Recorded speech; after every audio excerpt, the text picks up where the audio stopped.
Throughout our history, one creature above all others has haunted our imagination.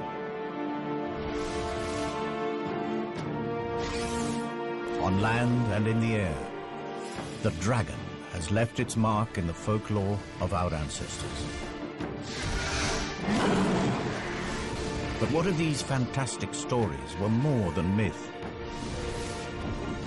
What if the legends were true?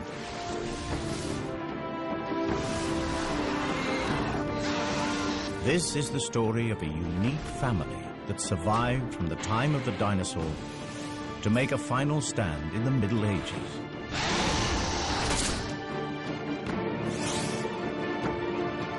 A scientific exploration of a remarkable species.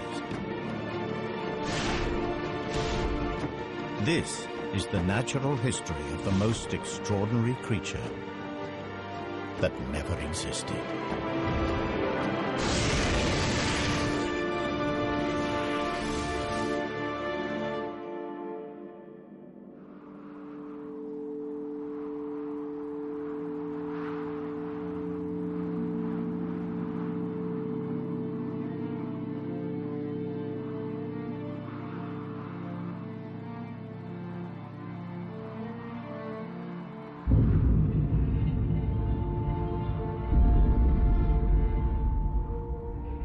The Cretaceous period, a time when the world was ruled by the most fearsome predator that ever walked the earth. Tyrannosaurus Rex.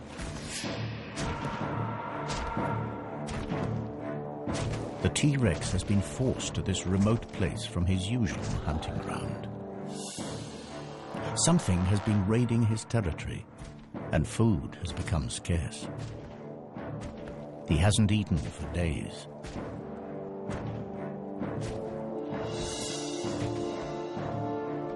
At last, a potential kill. But the T-Rex is cautious. He has never seen a creature like this before.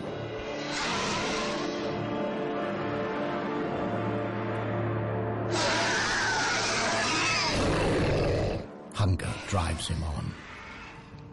The T-Rex has a clear weight advantage. So his prey bluffs, extends its wings to give the illusion that it is much larger than it really is.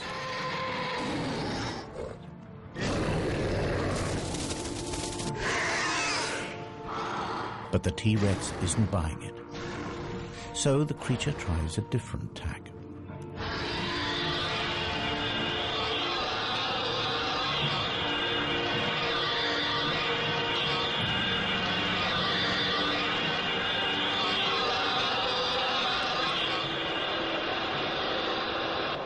The cry carries for miles.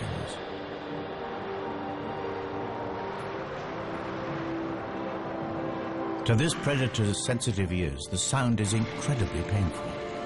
But the T-Rex is still not deterred.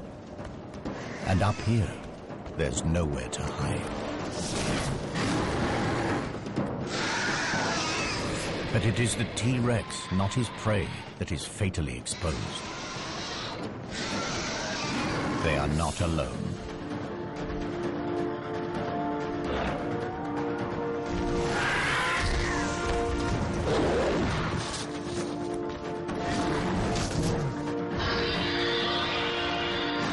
This is an adult female, a fully grown prehistoric dragon. This is her territory and she's protecting her son.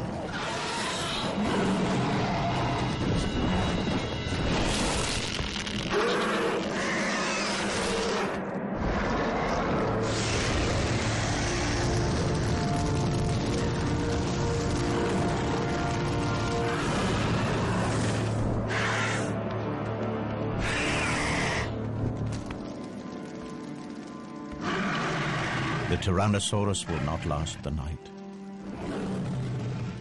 But the mother is also seriously injured. With a broken wing, she can no longer hunt to feed herself or her offspring.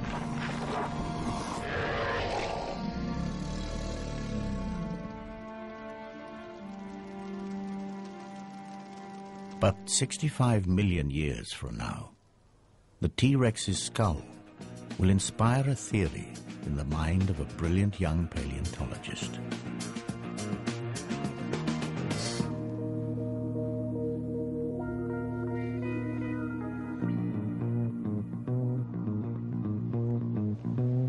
This is one of only 3 intact T-Rex skulls that have ever been found.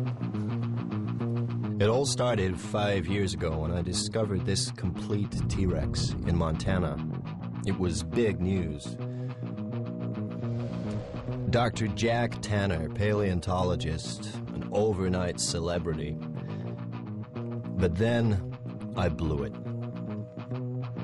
I proposed the existence of an impossible creature.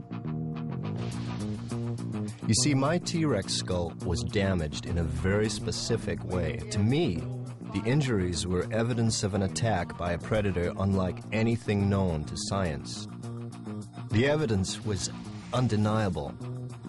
So I tried to get others to see things my way. The nature of these marks suggests that this skull was punctured by 3 sharp objects in an arc. It's a talon formation. But I don't believe that these puncture wounds actually killed the Rex. The real death blow is here. See? Symmetrical deposits of carbon down both sides of the skull. These are scorch marks. Precise. Aimed. Perhaps my childhood obsession had clouded my thinking. You see, as a kid, I was mad about dragons. Dragons from the high seas, flying dragons from Greenland, fire-breathing dragons from Europe. And here's the thing that got me. These myths came from all over the world, right? From cultures that could never have met. And yet from the Andes to the Himalayas, you could hear stories of dragons. How? Here's a kid's best guess. Because the stories were real. Last week, guess what? Out of nowhere, the Dragon Man is thrown a lifeline, another find. Not Montana this time, but on a Romanian mountain.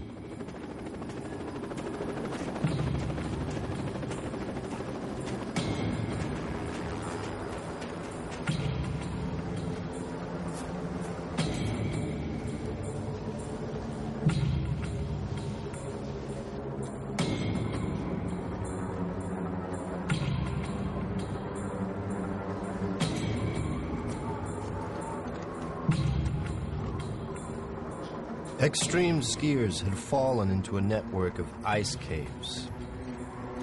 They found something horrific.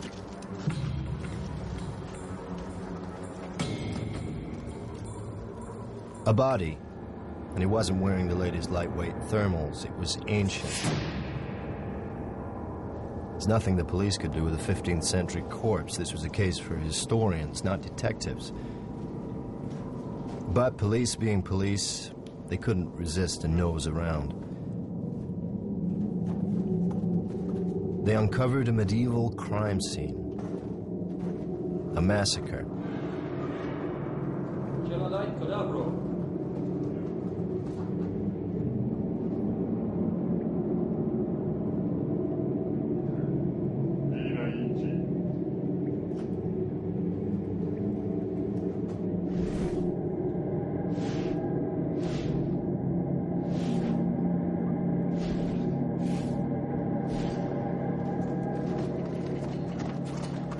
They moved deeper into the cave and soon wished they hadn't.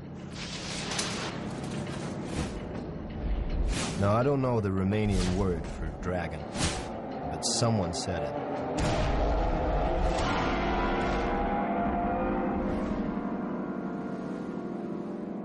So the Romanians contact the museum in London. Is this thing a hoax or what?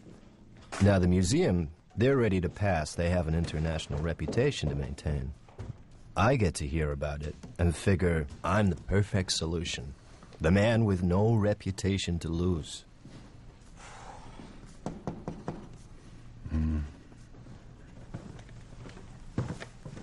Have you seen the pictures? Every head of department has seen the pictures. And? Well, the museum's been formally asked by the Romanian authorities, in the strictest confidence, to help with this find. It's got them in quite a state. They don't know what they've got, and neither do we. Can I go? On the museum's behalf?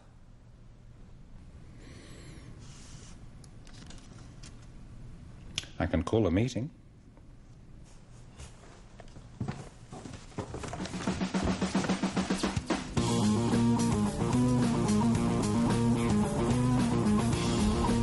So here I am, with two of the museum's rising stars who see me as a bad career move. We've got strict orders. If this thing's of any interest, get it shipped back to London. If it's a hoax, make our excuses and leave. If news gets out, I'm the fall guy. Either way, I lose. Unless, by one chance in a million, it's not a hoax. Maybe then I get my reputation back.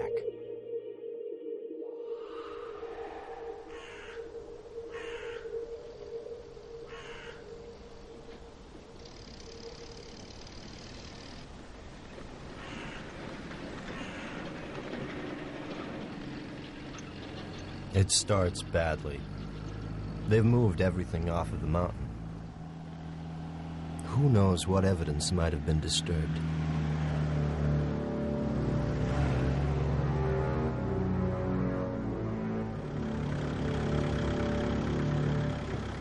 So we're in the backwoods, at a makeshift mortuary in an overgrown shed.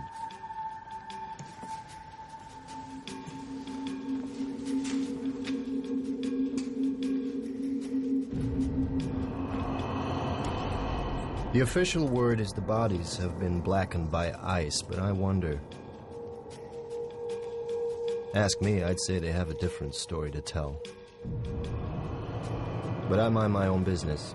My assignment is through here.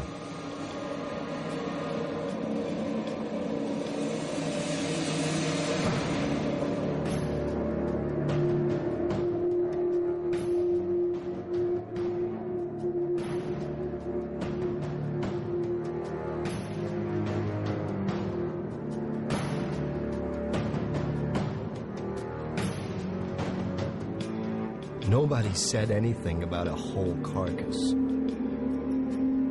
It's massive. I can see why the Romanians were cagey. I should be too, if I had any sense. This has got to be a hoax. Hasn't it?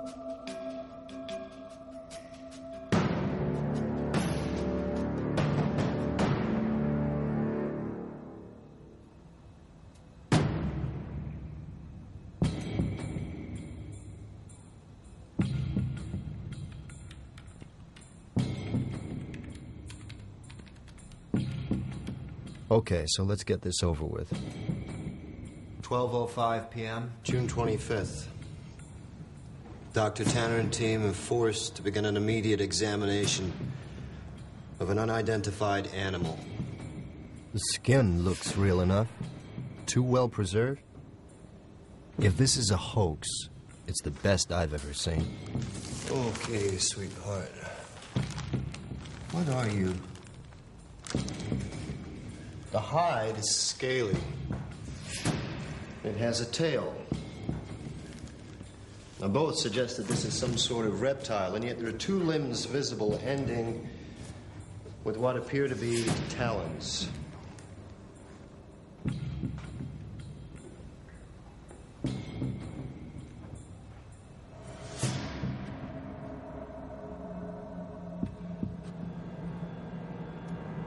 Now, these are general characteristics.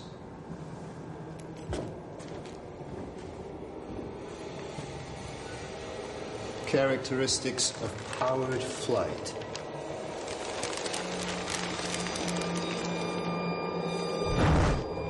Could this thing really fly?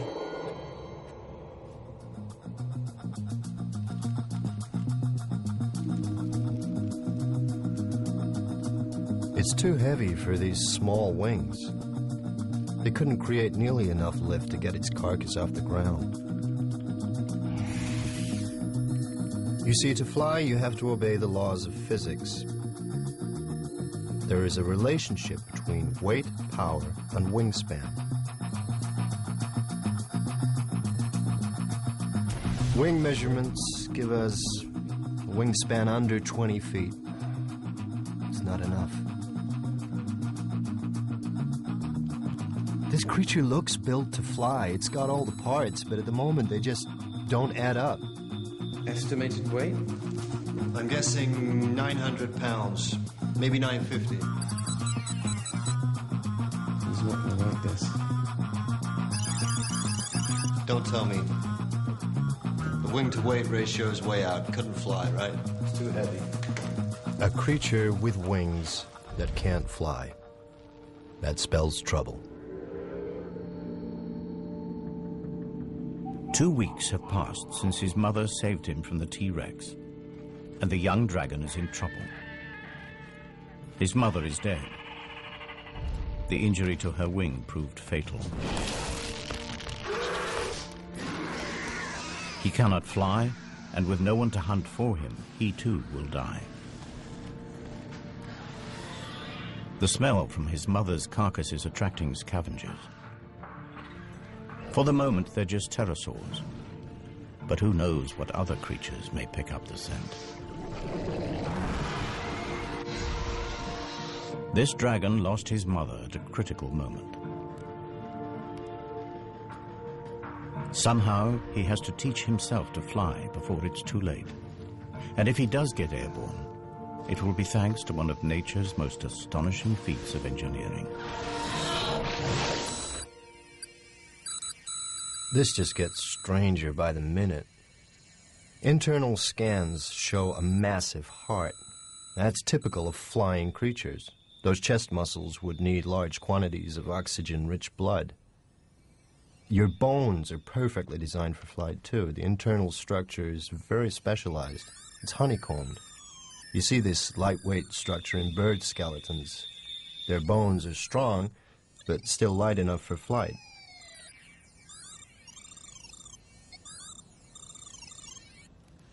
But you're still too heavy for those wings. Come on, what's your secret? Any good news? There's something unusual inside the chest cavity. What are these? The image is too fuzzy. We don't have time to speculate. I'm going inside.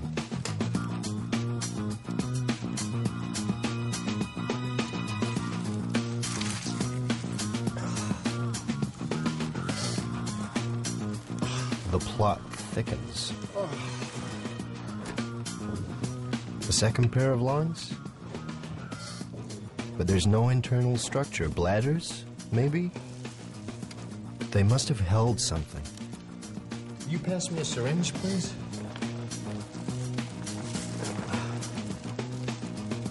Thank you.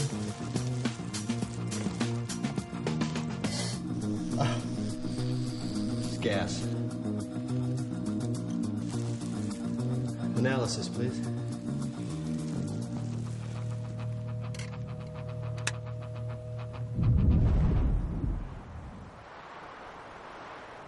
Unable to hunt, the young dragon exploits the only food available to him.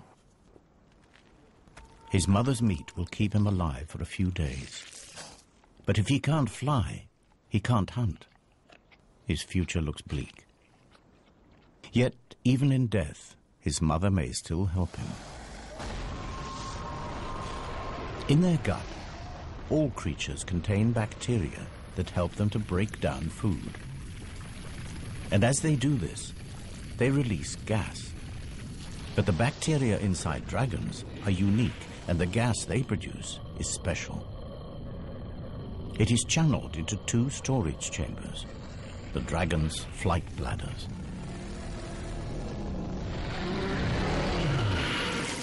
Alongside the super light skeleton, these bladders provide the key to flight, provided you know how to use them.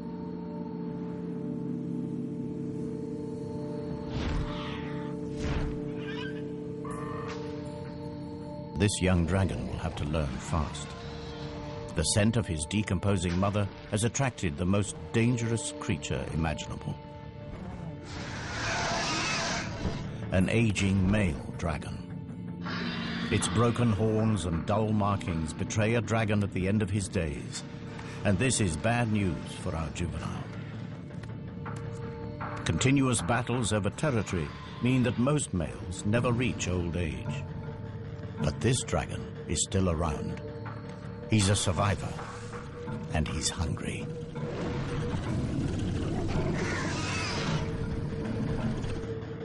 The youngster senses that given the choice, he'd prefer fresh meat. And this time, his mother isn't there to save him. His only hope is to take to the air.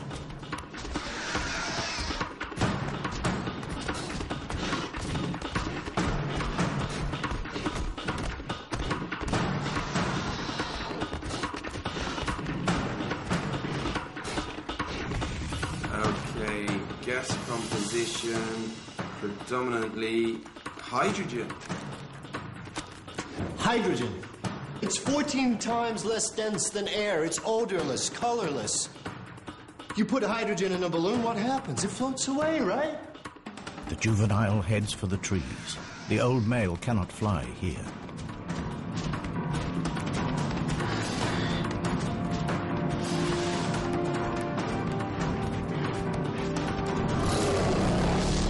Inside, the young dragon's body is working overtime.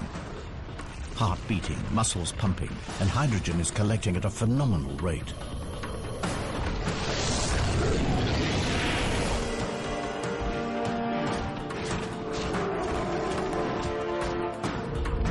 Fully expanded. What would you say is the cubic capacity of one of these things? 15 cubic feet. There are two. That's 30. 30 cubic feet. A pump full of hydrogen. What kind of lift does that give us? Not quite there, but maybe.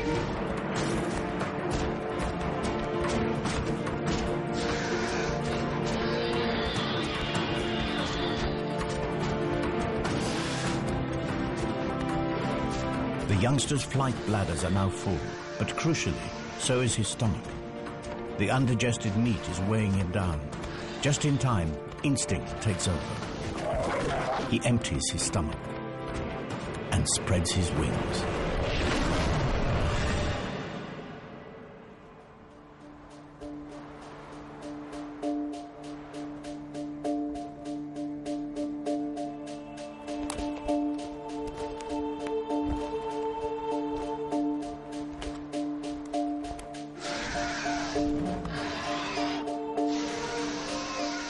Exhausted, the old male abandons the chase. Our young dragon has found his wings, just in time, and for the very first time in his life.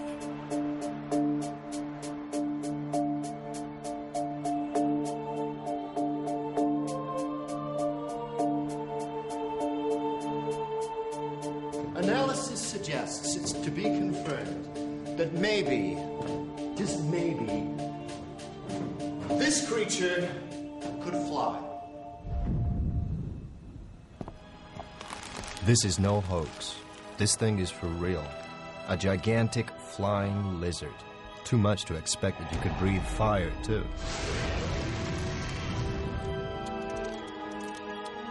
If it's interesting, bring it back to the museum. That was the plan. Well, it's interesting, all right. But let's see what else we can find out before we have to leave. Okay. Time to put our heads into the lion's mouth.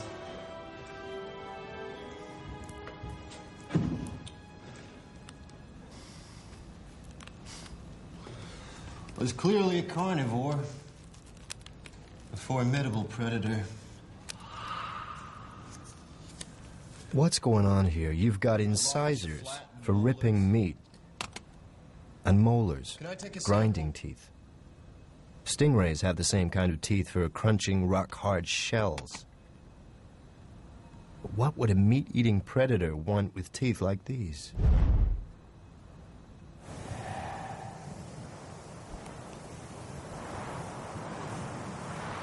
Several years have passed. And our juvenile is now a young adult. But he is homeless. Without territory, he will never have a regular supply of food, and he will never mate. But his time has come. In the past, he has strayed accidentally inside the territory of dominant males. Today, there is no mistake. It is a daring act. Half of all young males are killed in territorial battles. The dull coat of adolescence has transformed into a vibrant display designed to intimidate rival males.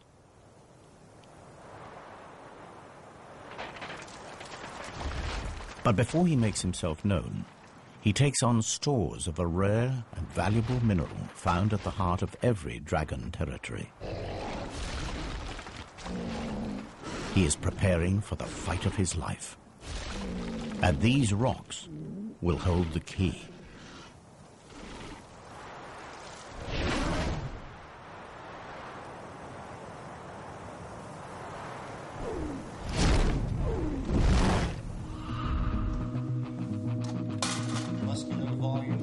The inner surface of the mouth is incredible. It's almost armor-plated. Now this is something I've definitely seen before. A fleshy valve at the back of the throat. This flap is very similar to the false palates found in crocodile throats. Crocs use it to stop their lungs from flooding while holding prey underwater. It's a very distinctive shape, and come to think of it, I think I've seen fossils of this somewhere. This is a highly specialized structure. Can you scout the excavations and dig sites, museums, see if anything like this bone has popped up anywhere else? Or maybe it's an adaptation. Maybe it wasn't used to prevent water flooding the lungs. Maybe it's to prevent a backdraft of fire from burning the throat. Boy, when you say it out loud, does it sound lame. It doesn't look like fire ever came out of this creature's mouth. There's no carbonized food residue, no signs of charring whatsoever. It's as if all the tools are here, they just haven't been used. Perhaps it didn't breathe fire at all. Well, maybe you're right.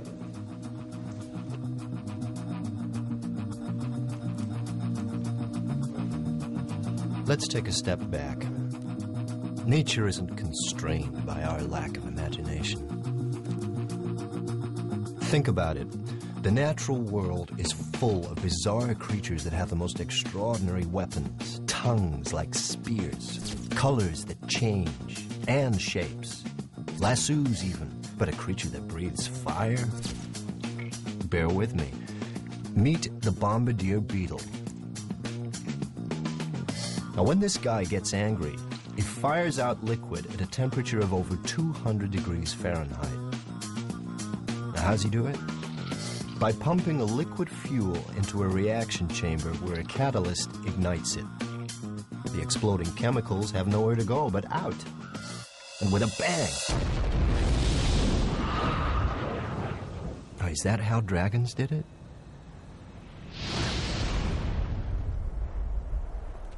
In the heart of his territory, the resident dragon, the alpha male, blasts a warning into the air. It signals that he is fit, healthy, and confident enough to waste precious fire on a display. The message is not lost on our young challenger.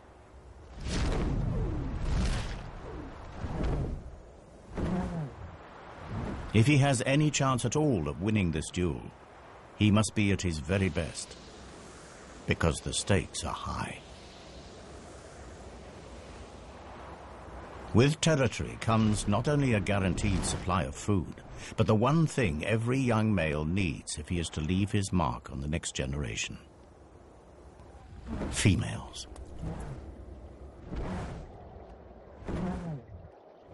And this female is the reason he is here. She's in season, and for just 1 month will breed with the alpha male. He's killed for her before, and he'll do it again.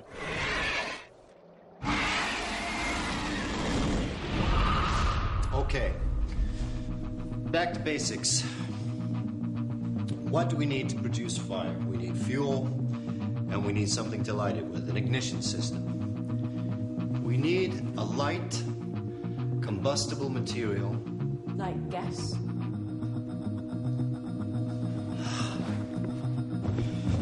Now, what did you say was in these things? Hydrogen and methane? How could I have been so stupid? I need a light.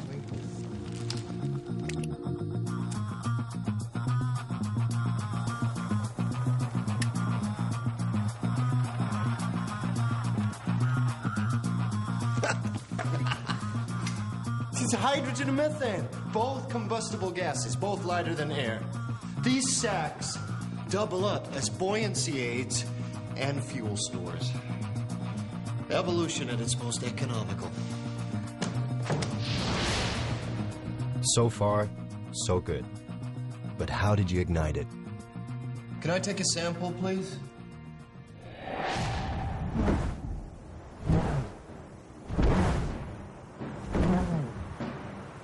The alpha male is an experienced warhorse. With nothing to prove, he's lost the bright colors that mark out the young challenger.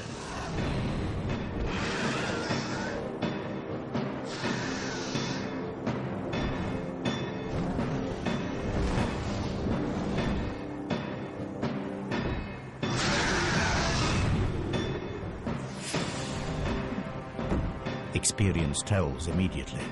The alpha male catches our youngster with his first strike. Instinctively, the young dragon heads for cover. The cold, damp clouds will also dull the pain. But the alpha male is not without his problems. These dogfights are calculated affairs. The hydrogen in his fuel tanks also has to keep him airborne. Every blast of flame reduces his mobility.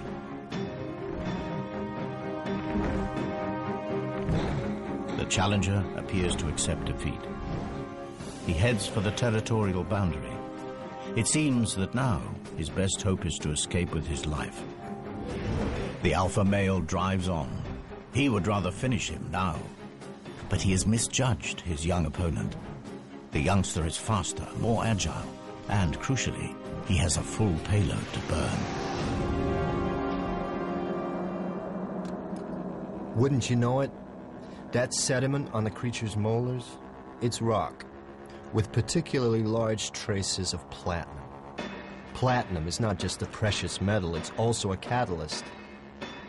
Like our old friend the bombardier beetle, fuel needs an ignition system. And when platinum combines with oxygen and hydrogen, it combusts.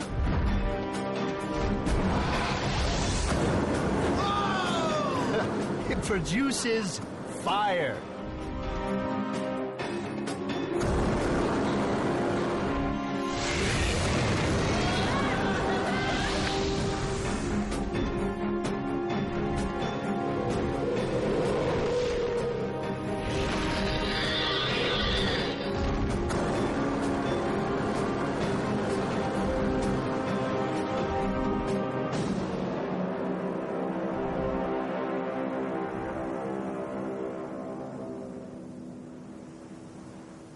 Our young pretender has triumphed. The female prepares to accept her new dragon overlord. All his life, he's fought the odds, and at last, he's made it. My theory was right after all, and you're the proof. You could fly, you could breathe fire. 65 million years ago, one of your ancestors killed my T-Rex. So how did your ancestors survive when the dinosaurs didn't? The natural history of our planet tells me that it simply couldn't have happened. 65 million years ago, at the peak of our dragon's success, a curtain comes crashing down on the Cretaceous period.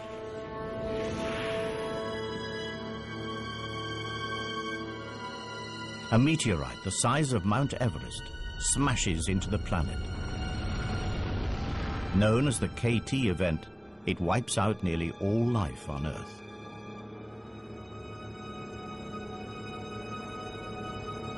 But somehow your species did survive. How?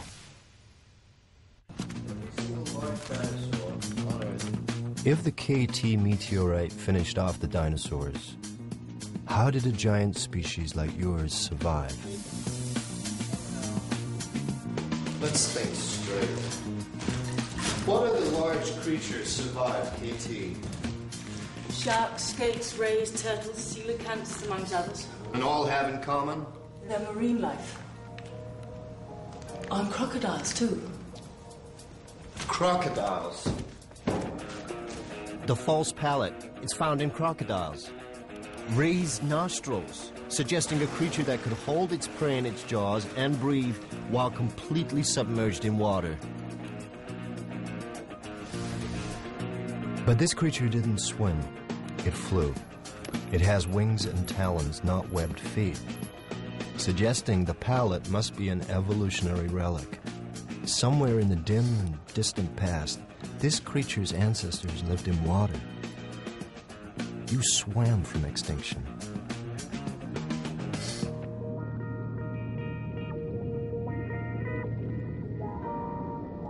Water did indeed provide dragons with the escape route from one of the deadliest events in the Earth's history.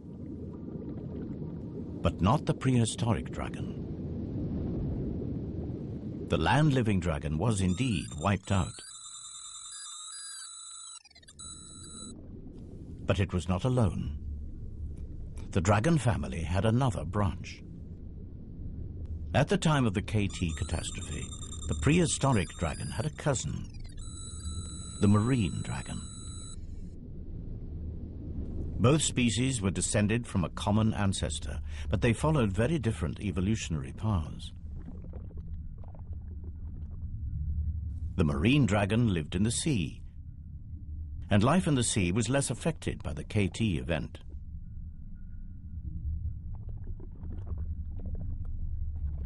As they evolved, their flight bladders became swim bladders.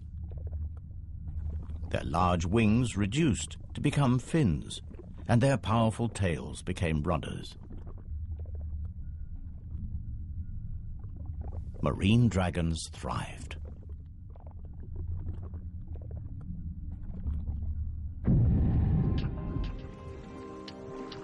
Then, as global temperatures rose and the land recovered, some marine dragons returned to shallow waters.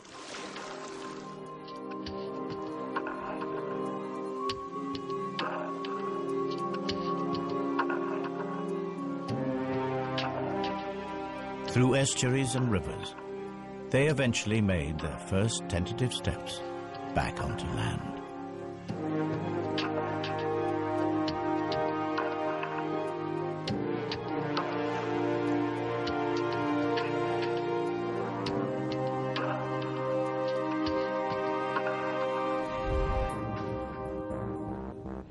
The sea serpent. Are the legends actually about marine dragons?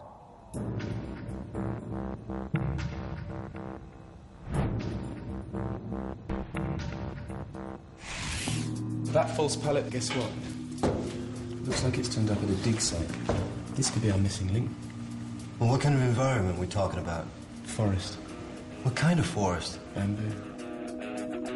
I knew I'd seen the pallet before. It was in that excavation in China. I thought it had been from an extinct branch of crocodilian. Turns out to be much more exciting. So the water dragon came back on land and evolved into new species, at least one of them in Asia. Forest dwelling. What would you be like? Well, in Chinese mythology, dragons are low-slung, elongated, slender. The kind of body one would expect from an animal that's recently adapted from water. Was it really suited for life in a forest?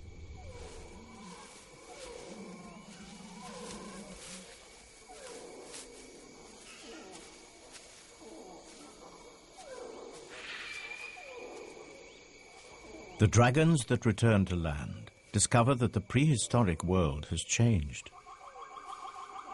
The era of the dinosaur is over, and a new order of animals has risen up to fill the void. Mammals.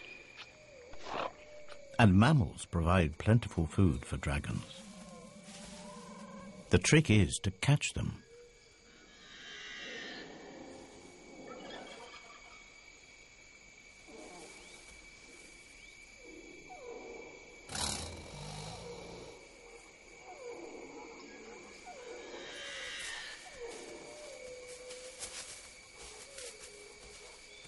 The superb camouflage and silent movement has made this dragon all but invisible in the bamboo forest.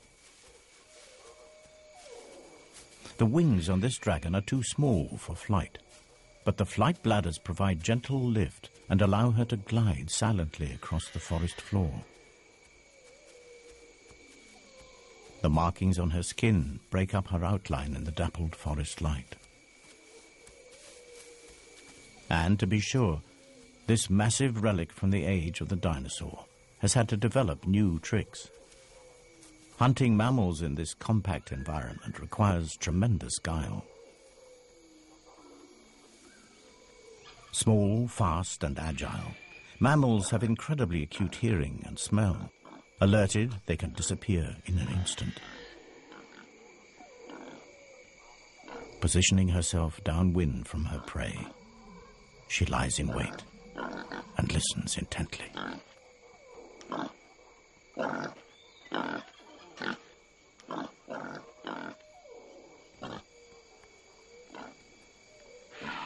But she's not ready to strike just yet.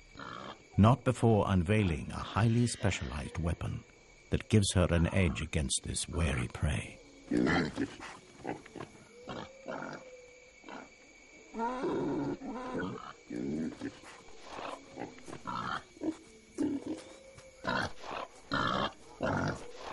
The forest dragon has developed a remarkable behavioral strategy. Mimicry.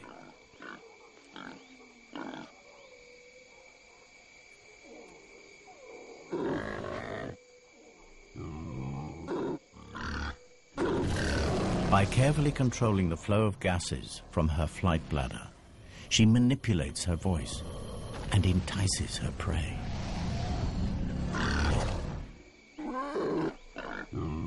But her hunt is disturbed.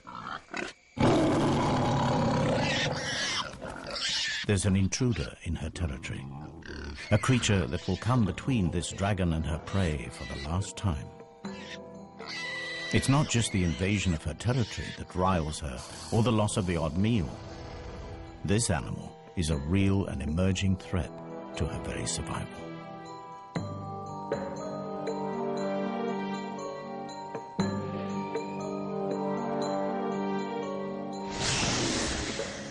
A glide is the best her stunted wings allow. But she has the scent now and is determined to finish things.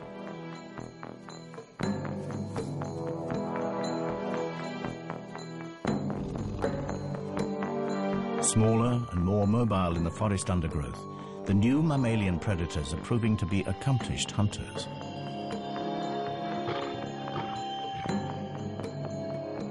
Left alone, these predators will outcompete her for food, and she would starve. She isn't going to let it happen. The dragon closes to striking range. She blends into her surroundings, unseen, but not unheard.